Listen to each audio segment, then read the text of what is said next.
Piso.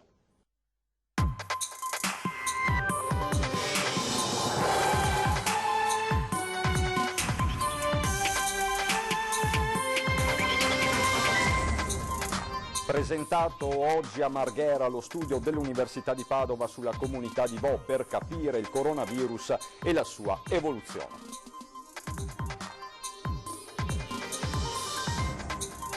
Nel decreto del governo mancano misure per la ricerca, lo denuncia il direttore dell'unità di microbiologia e virologia dell'ospedale di Padova, Andrea Crisanti.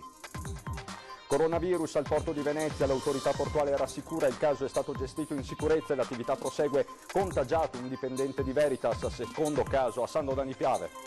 Poche indicazioni comportamentali e poca apertura a cambiare le modalità di lavoro. I sindacati dei dipendenti comunali bocciano le politiche messe in campo da Cafarsetti.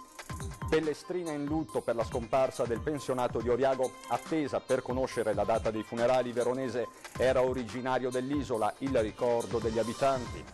Pensando di essere a Venezia, un anziano è sceso dal treno a Marghera e si è incamminato al buio lungo la linea ferroviaria, messo in salvo dalla polizia.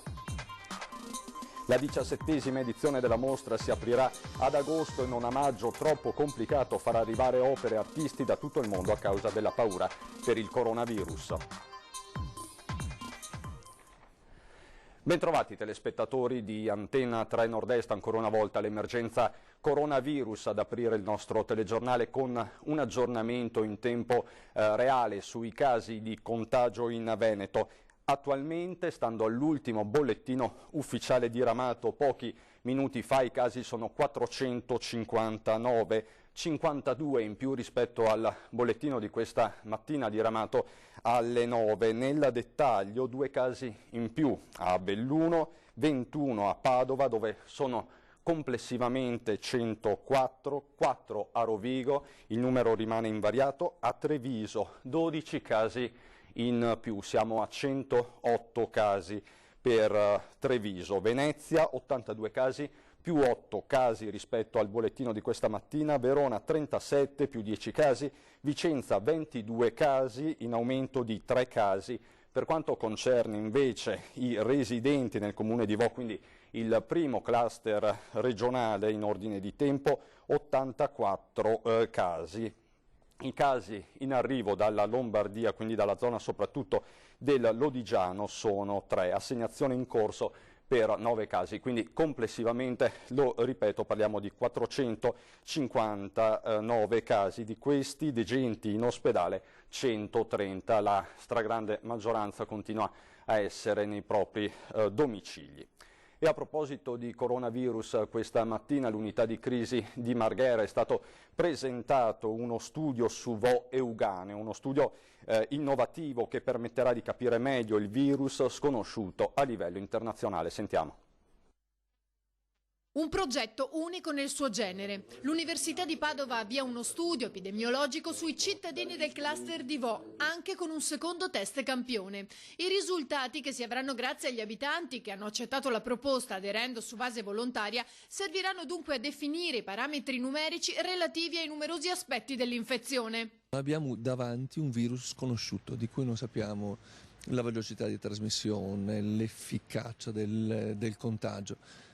Questo studio per la prima volta mostra 2 punti, 2 momenti della stessa popolazione, una popolazione che ha avuto un contagio importante, il focolaio veneto principale, e di cui possiamo finalmente capire l'evoluzione progressiva. Questo aiuterà non solo a dare informazioni e aiutare la popolazione stessa, ma anche a dare informazioni a tutto il mondo, per la prima volta su un virus nuovo, sconosciuto, che sta creando un'emergenza internazionale. Quindi secondo lei quelli che saranno poi i risultati potranno essere presi in considerazione a livello nazionale e oltre? Assolutamente sì, assolutamente sì. Questa è la prima volta che noi possiamo seguire il virus. Su 11.000 tamponi, circa 3.000 sono stati effettuati a Vo. 90 i casi positivi con un'incidenza del 3,4%, ha ricordato l'assessore alla sanità Lanzarin. Nel corso della presentazione del progetto, finanziato dalla Regione con 150.000 euro, il governatore Zaia ha sottolineato come gli abitanti di Vo non siano cavie, ma un fondamentale contributo che sarà d'aiuto a tutti. È un grande studio che servirà alla comunità scientifica a livello internazionale. Va il mio tutto sostegno ai cittadini di Vo. Spero che Vo si apra dal cordone sanitario con la decadenza del decreto del Presidente del Consiglio dei Ministri. Prima di tutto perché la quarantena può definirsi fatta e praticata, e dall'altro questo studio dà forza a questo principio per cui il cordone sanitario a Vo non serva più. Il Presidente ha poi fatto il punto sulla situazione. Da un lato stiamo incrementando, daremo i numeri nelle prossime ore di quante postazioni per la terapia intensiva avremo in più. Ne abbiamo già 464, però è altrettanto vero che molti sono impegnati per l'attività ordinaria. Dall'altro voglio anche ricordare che è fondamentale che si metta mano alla norma e dia modo ai medici di poter operare anche se rappresentano dei contatti con persone positive. Non possiamo mettere a riposo, o meglio mettere in isolamento fiduciario medici per 14 giorni. Ed entriamo nel dettaglio di questo studio con le parole del microbiologo Andrea Crisanti. È stato un unico, per una serie di circostanze, un intero paese è stato messo in quarantena ed è stato chiesto di fare il tampone a tutti. Quindi abbiamo una fotografia dell'epidemia molto vicina all'inizio, cioè al momento in cui è stato scoperto il primo caso grave. Dopo 10 giorni rifacciamo una seconda fotografia di questa situazione e questo ci permette di capire la diffusione della malattia tra i primi contatti, la diffusione della malattia tra i contatti, la diffusione dell'infezione tra i familiari, come questi si sono negativizzati, ci permette di stratificare di classi di rischio sulla base della storia clinica di tutte quante le persone e ci dà per una metrica per prendere delle decisioni per la prima volta. Secondo Crisanti bisognava agire subito con le attuali misure messe in atto. Io penso che per la prima volta siamo andati nella direzione giusta. Io penso che forse si sarebbero dovute prendere queste decisioni 2 settimane fa, perché voglio dire, ma noi tutti quanti abbiamo visto quello che succedeva in Cina, perché in Italia doveva essere differente, no? Il professore denuncia poi come nel decreto del governo siano totalmente assenti misure inerenti alla ricerca. Io penso che questo sia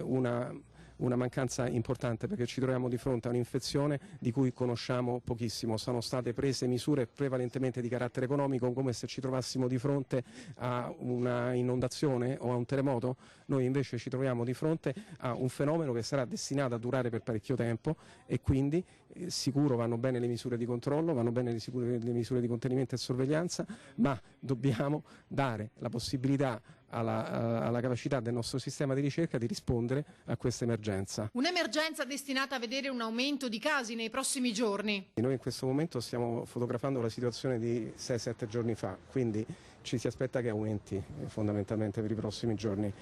Se non ricordo male, ieri abbiamo avuto 500 casi, adesso se voi vi ricordate la progressione cinese si parlava di 3-4 mila casi al giorno, ma loro erano 50 milioni, quindi diciamo stiamo in una situazione di progressione seria. E adesso bisognerà attendere ancora 2 o 3 settimane per vedere se le misure di contenimento e controllo hanno avuto un impatto. Quindi si potrebbe continuare con queste misure a oltranza a questo punto oltre il 15? Guardi, questo mi pare di capire che è un atteggiamento che il governo prenderà di volta in volta. Chiaramente nel momento in cui avranno i dati dei casi prenderanno delle decisioni, però è chiaro che se ieri ci abbiamo avuto 500 casi e fra una settimana ce ne abbiamo 600-700, è chiaro che ci deve essere una coerenza sulle misure che vengono prese. Comprese quelle che riguardano l'economia. Non si può pensare di privilegiare l'economia a danno del controllo dell'epidemia, perché altrimenti questo problema che abbiamo adesso ce lo avremo fra 3 mesi, 5. Questa non è un'alluvione, non è un terremoto, è una cosa completamente diversa. C'è un caso di coronavirus anche al porto di Venezia, con l'autorità portuale che rassicura il caso è stato gestito in sicurezza e l'attività prosegue normalmente. Un lavoratore di uno dei terminal del porto di Venezia è risultato positivo al test del coronavirus. A darne notizia è la stessa autorità portuale, aggiungendo che il dipendente, ora ricoverato, era in malattia dal 23 febbraio e che al terminal nel quale era impegnato erano già attive le misure straordinarie di contenimento del virus previste dai decreti del Presidente del Consiglio dei Ministri e dalle ordinanze regionali, come la chiusura degli spazi di lavoro comuni e la sanificazione straordinaria degli ambienti. Assieme al servizio igiene e sanità pubblica dell'Ustre, il porto ha inoltre raccolto i dati relativi alle persone entrate in contatto con il lavoratore malato nei giorni precedenti il 23 febbraio. La situazione appare sotto controllo, ma è stata comunque convocata una riunione con l'azienda terminalista e i funzionari responsabili della sicurezza e del coordinamento del lavoro portuale per verificare le azioni svolte e pianificare gli interventi da mettere in campo. L'autorità portuale e l'ufficio di sanità marittima, aerea e di frontiera intendono inoltre chiedere ai ministeri competenti un rafforzamento dell'organico medico attualmente dislocato nella sede veneziana di Usma. E inoltre al vaglio la possibilità di definire misure di sicurezza aggiuntive da concordare anche con i vertici nazionali di Assoporti per far fronte alla riapertura del calendario crocieristico. L'azienda ULS 4 del Veneto orientale ha registrato oggi il secondo caso di coronavirus. Si tratta di un 57enne residente a San Donà di Piave con lavoro a Jesolo. Si era rivolto al medico per uno stato febbrile unito a difficoltà respiratorie. È stato ricoverato nel reparto di malattie infettive all'ospedale dell'Angelo di Mestre. La donna addetta alle pulizie di casa è stata messa in quarantena domiciliare. Il ricoverato non andava al lavoro sul litorale da 15 giorni. Il personale del servizio igiene pubblica continua intanto il monitoraggio della moglie e del figlio dell'81enne di San Donà, risultato positivo ieri. Entrambi sono in isolamento domiciliare ed è stato registrato anche un caso di un dipendente di Veritas del settore igiene urbana, risultato positivo. Si tratta di un uomo già assente dal lavoro da un paio di settimane, attualmente ricoverato in ospedale. Inoltre 3 persone impiegate nel settore dell'igiene urbana e 2 del servizio idrico integrato si trovano attualmente in isolamento domiciliare su disposizione delle autorità sanitarie, in quanto entrati in contatto con persone positive al virus. Nessuno di loro è stato sottoposto a tampone né presenta sintomi di alcun tipo. A Ca' Farseti, in comune a Venezia, dove c'è la polemica dei sindacati perché dicono non sono state messe in campo politiche adeguate. Purtroppo il tavolo è andato malissimo. Noi come RSU e organizzazioni sindacali abbiamo chiesto con forza l'attivazione dello smart working, ma abbiamo dovuto constatare che questa amministrazione prende in ultima analisi la possibilità dello smart working. Non sono soddisfatti i sindacati dei dipendenti del Comune di Venezia. Sullo smart working, vale a dire l'adozione, dove possibile, di modalità di lavoro che aiutino il contenimento del contagio da coronavirus, l'amministrazione, sostengono, non sta dando risposte soddisfacenti. Abbiamo un decreto ministeriale del Presidente del Consiglio dei Ministri che obbliga le amministrazioni ad attivare lo smart working. E invece? E invece purtroppo niente, evidentemente è molto difficile per questa amministrazione dare avvio a quelle che sono procedure sancite per decreto e anche per contratto. Ai sindacati, dice Bulla, è stata annunciata l'attivazione dello smart working per i casi che presentano un rischio effettivo, ma al momento non è stata ancora fornita una tempistica, solo indicazioni, definite dai sindacati di massima, sugli accorgimenti da adottare per evitare il rischio contagio. Si fa presto a dire dobbiamo avere coraggio sulla salute degli altri. Bisogna capire che i colleghi, le persone sono allarmatissimi di questa situazione di possibile contagio. Secondo lei il rischio è tangibile? Sì, il rischio è molto tangibile, anche perché noi abbiamo dati della sanità e ci hanno detto tranquillamente che il picco arriva in questa settimana e nella prossima settimana. Intanto Pellestrina in lutto per la scomparsa nei giorni scorsi del pensionato Mario Veronese di Oriago, prima vittima veneziana del coronavirus, attesa per conoscere la data del funerale. Ci sarà anche tutta Pellestrina ai funerali di Mario Veronese, il pensionato di Oriago, prima vittima veneziana del coronavirus, originario proprio dell'isola, terra semplice e buona di pescatori. L'isola è ancora sconvolta a distanza di giorni da una simile tragedia, il ricordo degli amici. L'isola di Pellestrina, quando si sentono queste notizie, quando ci manca qualcuno dell'isola è come mancasse un fratello, perché ci conosciamo tutti e l'isola è un po' sconvolta di queste notizie, perché non si aspettava questa brutta notizia. Peccato, ci lascia un grande amico. Mario tornava spesso a Pellestrina, l'ultima volta circa un mese fa, e in isola vivono tuttora i suoi fratelli. Per questo motivo, subito dopo il ricovero in ospedale di Mario Veronese, erano arrivati in isola sanitari e forze dell'ordine per sottoporre a tampone i suoi familiari, ma l'esito del tampone per i fratelli è stato negativo e così l'isola ha tirato un sospiro di sollievo, scongiurando un possibile contagio. Abbiamo passato diversi anni assieme, lavoravamo assieme all'IRI di Venezia, dove lui lavorava come operaio per tanti anni. Dopo, quando è andato in pensione, con la sua famiglia si è trasferito in terraferma.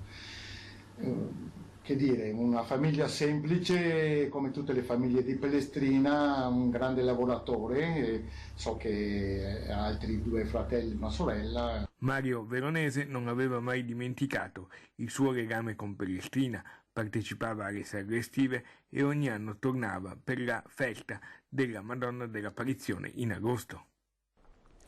E a fronte dell'emergenza coronavirus che in questi ultimi 15 giorni ha fatto crollare dell'80% le attività lavorative dei 108 taxi presenti nella terraferma del Comune di Venezia, gli operatori hanno incontrato i tecnici dell'amministrazione comunale per chiedere di ridurre in via sperimentale provvisoria le presenze minime dei taxi in servizio nei posteggi di stazionamento a Mestre, Piazzale Roma e Aeroporto. Anche per questo CNA e CGA chiederanno nei prossimi giorni al governo di dichiarare lo stato di crisi nazionale del settore. E a proposito di crisi e coronavirus, c'è un settore, quello alberghiero, in una situazione drammatica. Sentiamo. Purtroppo oggi, ormai da 6 giorni, abbiamo un'occupazione che tecnicamente si può definire a zero, nel senso che non ci sono praticamente ospiti nelle strutture alberghiere, perché quando abbiamo anche 1 o 2 stanze a fronte di 50 in un'azienda non è certo stimabile come livello di occupazione. Questa situazione purtroppo non riusciamo ad avere un termine, una visione di lungo periodo. Il quadro tratteggiato dal vice direttore dell'Associazione Veneziana Albergatori Daniele Minotto non induce affatto all'ottimismo. D'altro canto, il direttore dell'associazione Claudio Scarpa chiede, non appena sarà superata l'emergenza, l'entrata in campo anche del Comune di Venezia per avviare una grande campagna di comunicazione con un investimento tra i 5 e i 10 milioni di euro, utilizzando i fondi della tassa di soggiorno. Dobbiamo iniziare a ragionare come razionalizzare quelle che sono le strutture e quelle soprattutto quello che è l'organico dei nostri composto dei nostri collaboratori. Gli albergatori, tra l'acqua alta di novembre e l'allarme coronavirus, stimano perdite per 1 miliardo di euro. Le camere sono vuote e una decina di strutture in centro storico ha già avviato le pratiche per chiudere temporaneamente i battenti. Purtroppo i numeri sono molto pesanti, noi contiamo circa 8.000 lavoratori diretti e pensare che oggi a un livello occupazionale di questo tipo probabilmente in tempi rapidi 1 migliaio di lavoratori saranno sottoposti a provvedimento e andranno a crescere in modo piuttosto veloce. Speriamo di avere una visione positiva quando sarà il periodo di fine aprile, quando migliorerà un pochino la stagione. Noi in questo momento stiamo chiedendo una soluzione ponte che ci permetta di arrivare ad avere delle moratorie sui mutui, cioè il fatto di poter spostare in avanti quelle che sono le scadenze più incombenti. Per noi adesso c'è la pubblicità, dopo.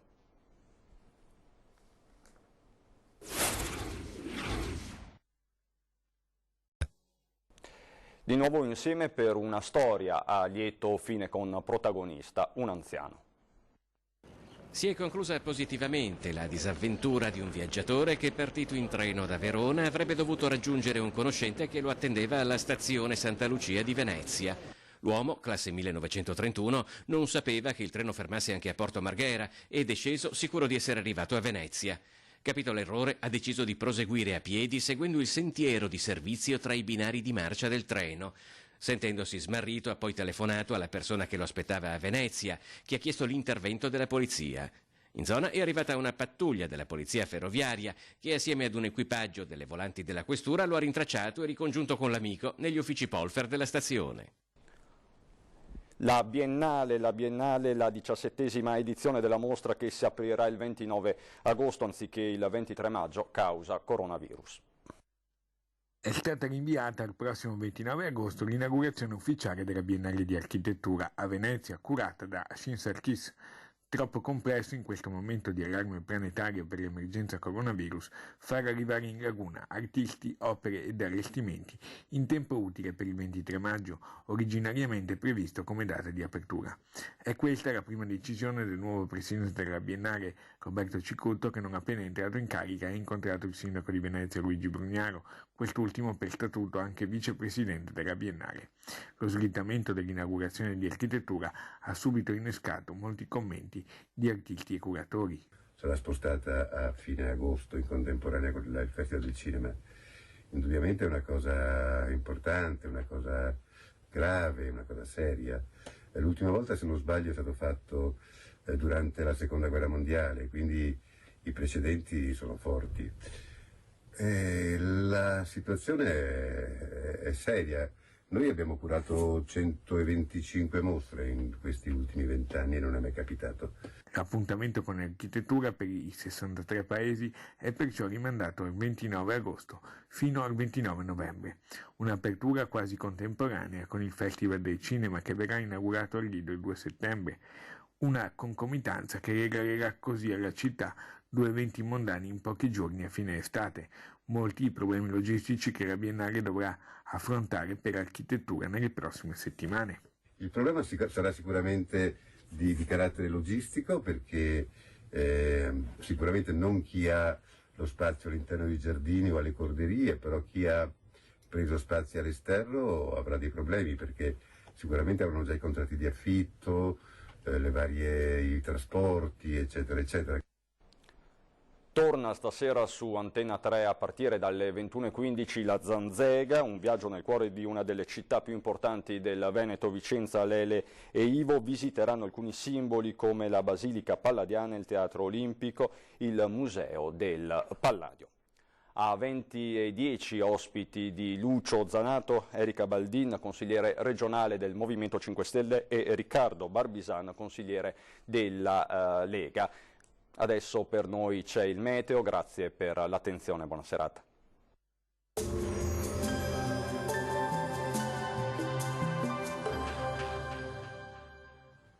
Bentrovati al meteo. Tempo ancora spiccatamente instabile sul nostro territorio, ma diamo uno sguardo più approfondito alla situazione di venerdì 6 marzo. Sul Veneto al mattino il cielo risulterà molto nuvoloso con residue e occasionali piogge. Qualche spazio maggiormente asciutto e soleggiato nel pomeriggio. Entro sera nuovo peggioramento del tempo con ancora qualche precipitazione sparsa. Temperature minime tra lo 0 e i 6 gradi, massime invece tra 8 e 12 gradi all'incirca. Ci spostiamo ora sul Friuli Venezia Giulia, anche qui il cielo risulterà molto nuvoloso, ancora con qualche rovescio nel corso della giornata. Temperature minime tra 5 e 8 gradi, massime invece fino a 11 gradi. Situazione differente sul Trentino Alto Adige, qui invece sarà bel tempo con ampio soleggiamento, vedete un po' dappertutto. Temperature minime tra lo 0 e i 2 gradi, massime invece fino a 12 gradi all'incirca. Dal meteo per ora è tutto, vi auguro un buon proseguimento in compagnia di Antenna 3. Arrivederci.